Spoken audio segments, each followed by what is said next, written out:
MBN Network Media, news for our races, connecting you to the world.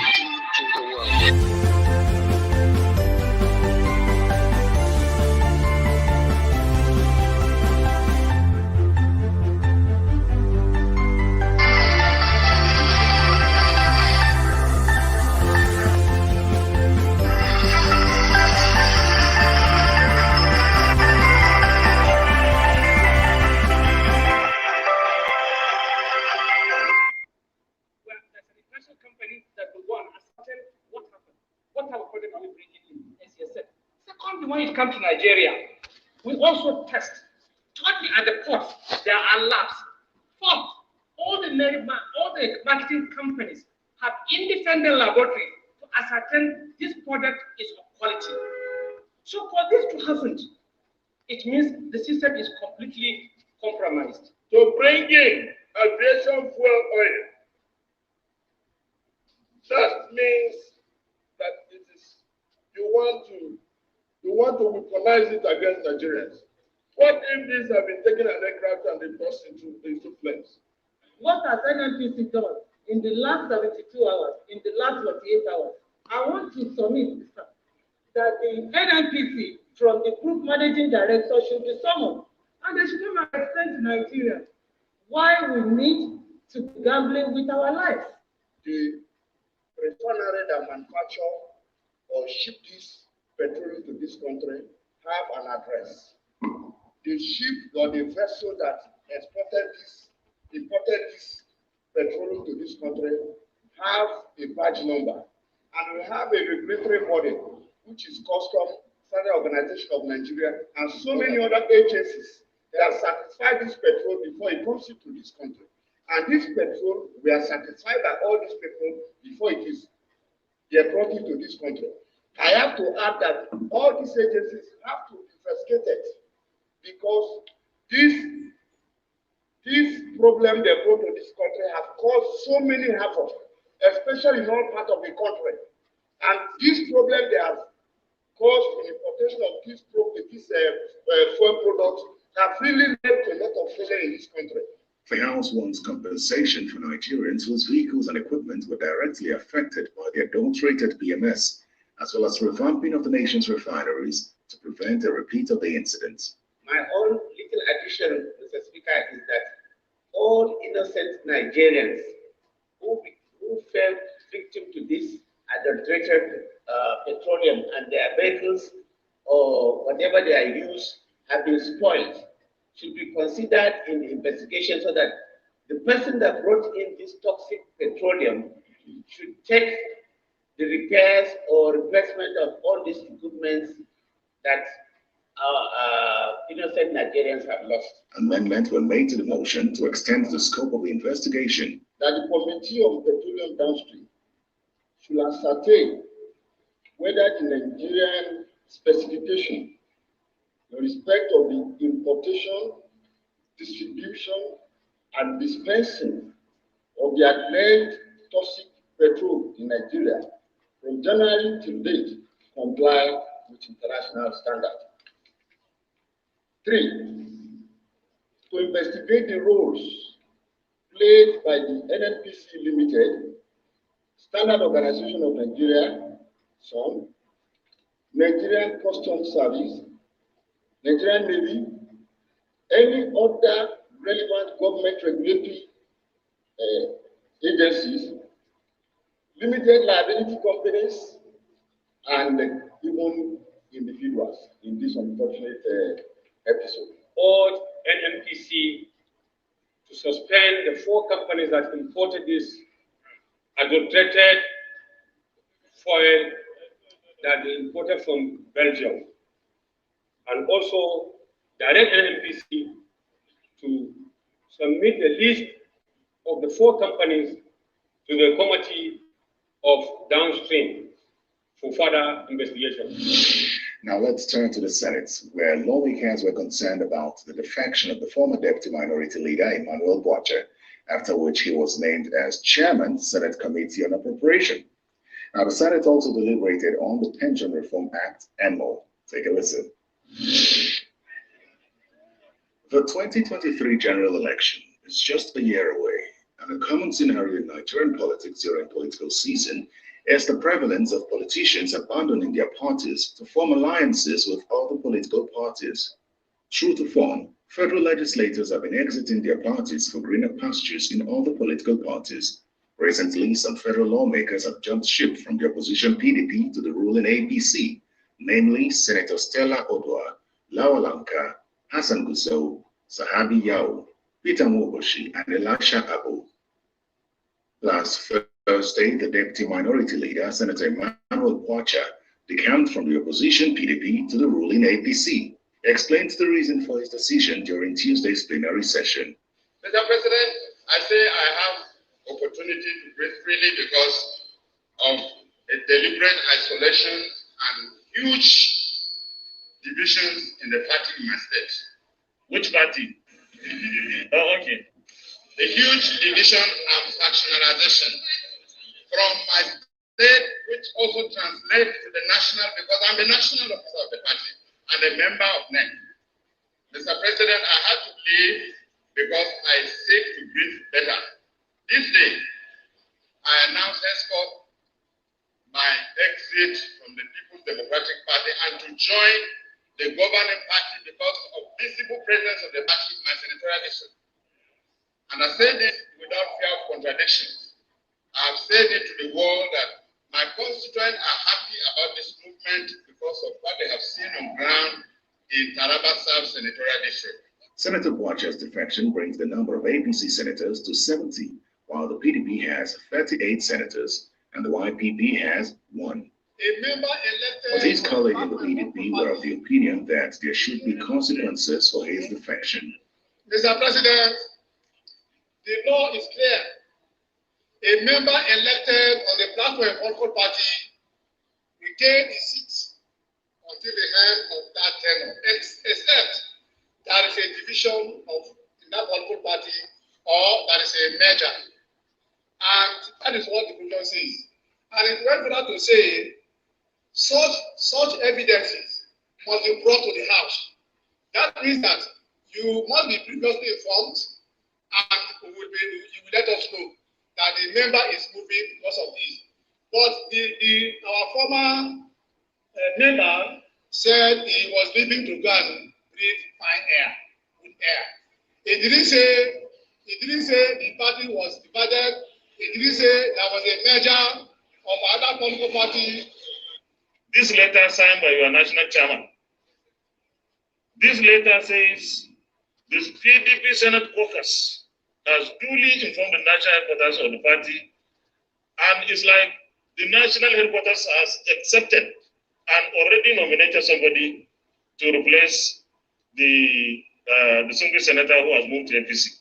Lastly, it's his fundamental human right. I know there's no way that this movement will not be questioned by somebody, at least to show that there was a small resistance. Historically, it's rare to see a Senate President or Speaker of the House of Representatives declare a seat vacant on account of a lawmaker defecting to another political party, and there is no indication that this will change.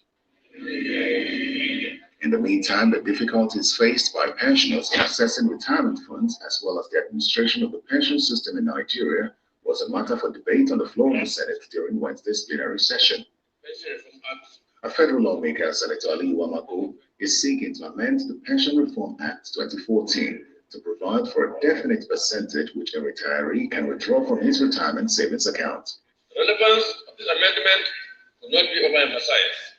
It seeks to provide for succor to retirees in the delay that the difficulties they stumble upon in withdrawing their savings from a retiring savings account.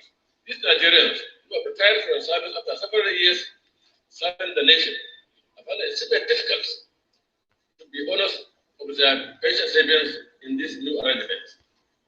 So unless the law is made categorically clear what they can withdraw from their savings, which we are proposing 70% in the amendment, they can definitely have some relief in the retirees if this is done. This bill was enacted at the National Assembly while succor to retirees in the delay and other difficulties that they are encountering in withdrawing their savings from their retirement account. It's an amendment which legislators were overwhelmingly in support of. Retirees have no other means of survival simply because their savings account is just simply accumulated with the pension commission, which determines what they want to give them as a lump sum. That lump sum will not last 6 months, it's gone. And then the amount of money that they give them monthly is too small for them to survive on. Because they have no voice in the amount of resources that comes to them in the monthly money that comes to them to take care of their families. And as inflation eats into that monthly amount, they find that they could not even sustain the certain minimum level of life that they should be entitled to. Why do people save money when they are working and when they are active? You save for the rainy day. You save for the day you will not be very active. The day you will be very active is when you have left the public as a civil service. And at that time, all your savings that are there, you don't even have access to it. And you give me what you want to give to me, when you want to give to me. And then you are announcing that you have this much. When there is too much money in the system, corruption crops up. And of course, you are aware in this Senate, either in the 7th Senate or the 6th Senate, properly, when there were issues with the pension issues all over the country, how much was stolen and all that. The bill or the act provides that investments are going to be carried out by these fund administrators, and at the end of the day, it will add up to what your benefit is going to be in the long run. Where are they doing the investment? What is the accrued interest or benefit to those investments? Most of these beneficiaries or pensioners don't have a clue. It is what the operators tell them they have as their contribution in their account. That's what they take. And overall, they now come again to define what you are going to get and what you are not going to get. Meanwhile, the Senate on Tuesday passed a bill which seeks to create additional law school campuses in the country. The passage of the bill followed the adoption of a report by the Senate Committee on Judiciary, Human Rights and Legal Matters. Presenting the report during Tuesday's plenary session, the chairman of the committee, Senator Kwemi Bamidele, said the bill seeks 7 additional law school campuses in Kabal, Kogi State, Jos Plateau State, Maiduguri, Borno State, as well as Ilawe, Ekiti State, Okija, Anambra State, and Orogun Delta State, and Argungu, Kebbi State. The Nigerian Law School is being regulated by the Council by virtue of the powers conferred on it. Therefore, this proposed bill is intended to ensure that creation of additional campuses should be well guided and on need basis, and not at the discretion of certain authorities. That without prejudice to the establishment of the law school campus in Port Harcourt, River State, the provision for additional campuses in the 6 geopolitical zones of the Federation in this bill is appropriate, as it has not tampered with the 7 existing campuses established by administrative responsibilities of the Council of Legal Education. Millions of people living together in one community, working together in the same place.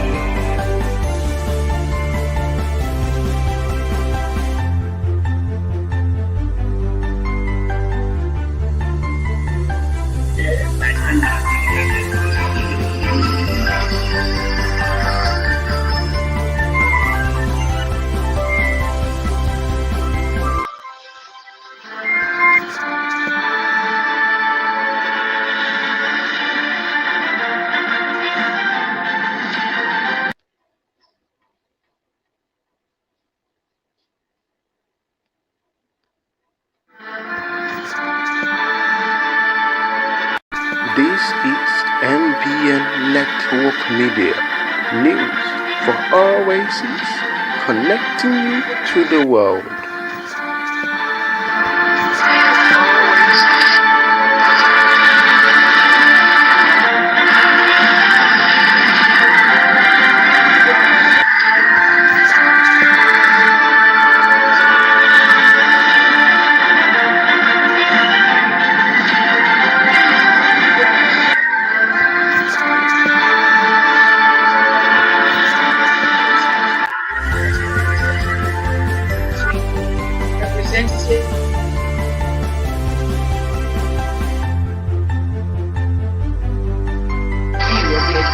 of professional crimes for certain political offices, including that of the president.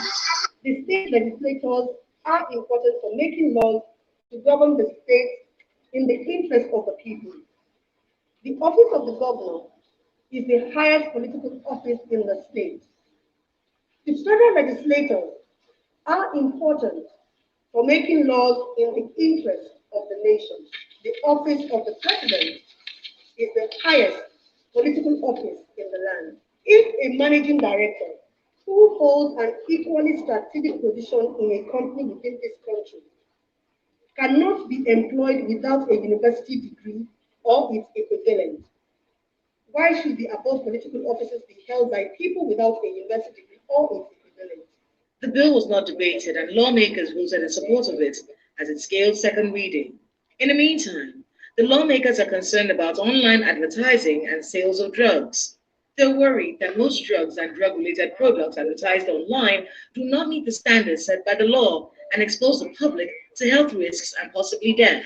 Aware that given the false, exaggerated media and online advertisement of drugs, members of the public are enticed into buying the drugs ranging from dietary supplement, cholesterol-lowering medicine, analgesics, and sex enhancement drugs, some of which are unregistered and purchased without a doctor's prescription or the advice of a pharmacist.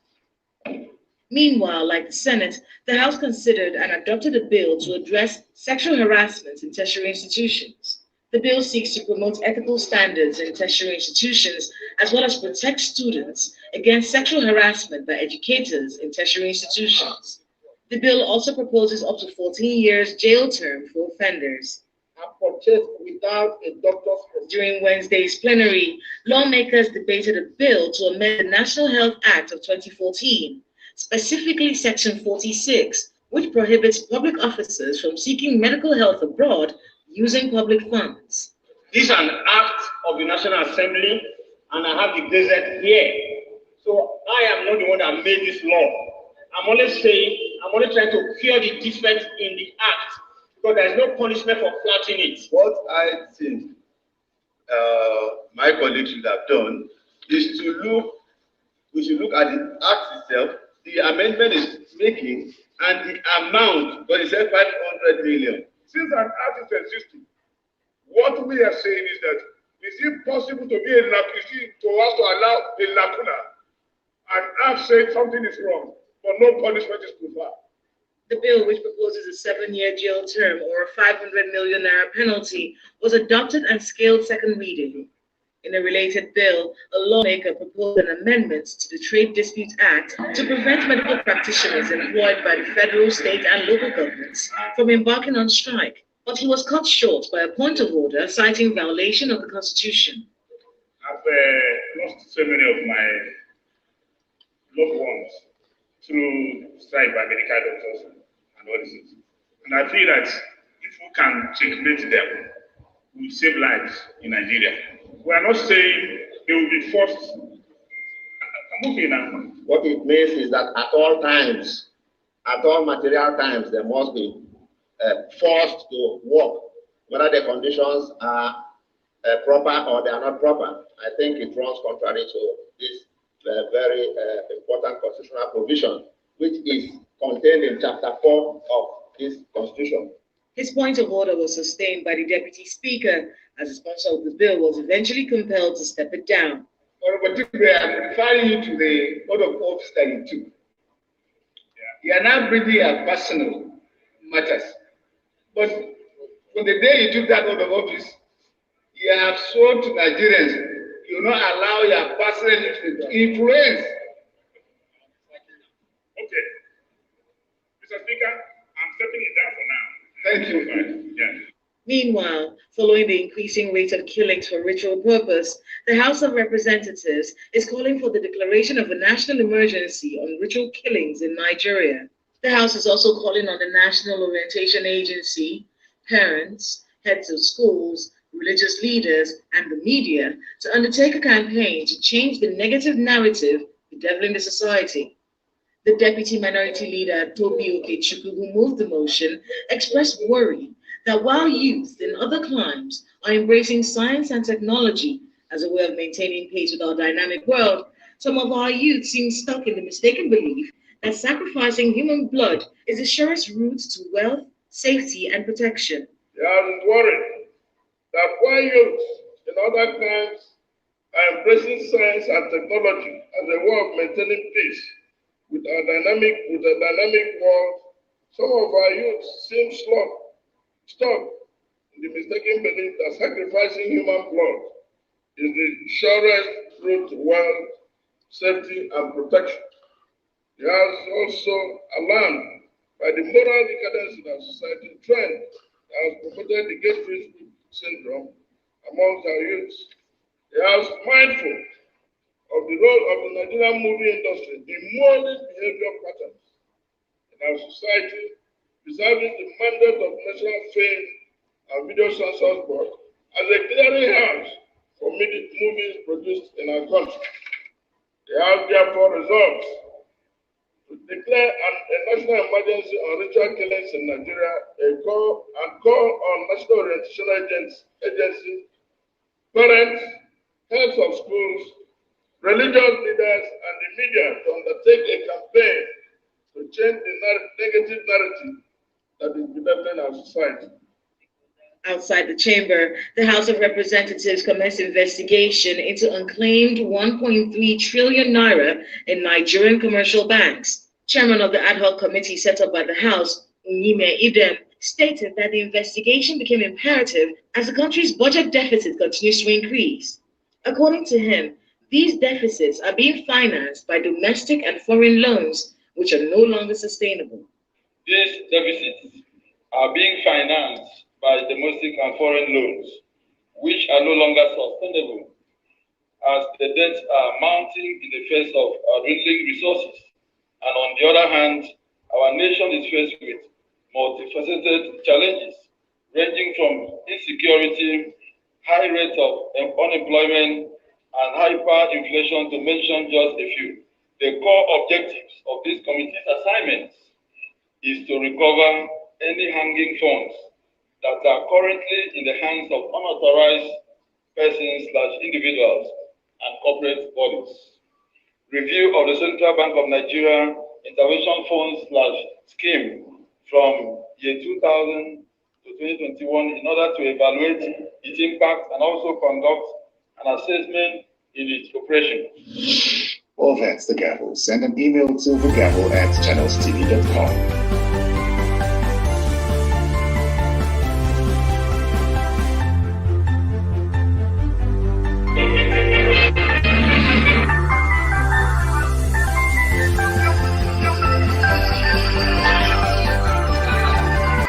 This is NBN Network Media, news for all races, connecting you to the world.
This is NBN Network.